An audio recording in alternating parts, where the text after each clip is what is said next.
Hello viewers. তো এই just দেখো এখনই জাস্ট ঘরে ঢুকলাম। তো বিকেলবেলা তো মেয়েদের নিয়ে গেছিলাম বিউটি পার্লারে। তো এখানে যাওয়ার পর ওর বাবা ফোন করেছে যে নিচের কোয়ার্টারে দিদিটার ছেলের নাকি বার্থডে, তো বলতে এসেছিলো। তো আমরা বেরিয়ে যাওয়ার পরে সেটা বলেছে। যাই হোক, ওইখান থেকে অলরেডি লেট হয়ে গেছিলো, 7:30টার সময় ওরা ডেকেছিল পার্টি দেবে।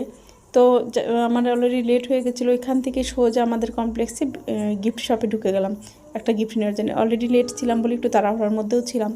দিয়ে একটা গিফট নিয়ে চলে এলাম। এসে দেখি অলরেডি শুরু হয়ে গেছে ওদের কেক কাটিং।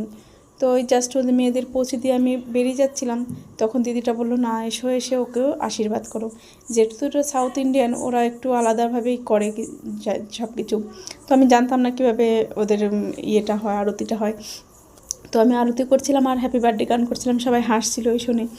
তো যাই হোক, একদম নিচের কোয়ার্টার আমার, আর আমাদের বিল্ডিংটাকেই বলেছিল, অন্য কাউকে বলেনি। ছোটো মোটো একটা সেলিব্রেশন হয়েছিল, খুব সুন্দর করেছিল। আর যা খাবার আইটেম সব দিদি নিজের হাতেই করেছিল, বাইরে থেকে শুধু কেকটা এনেছিল।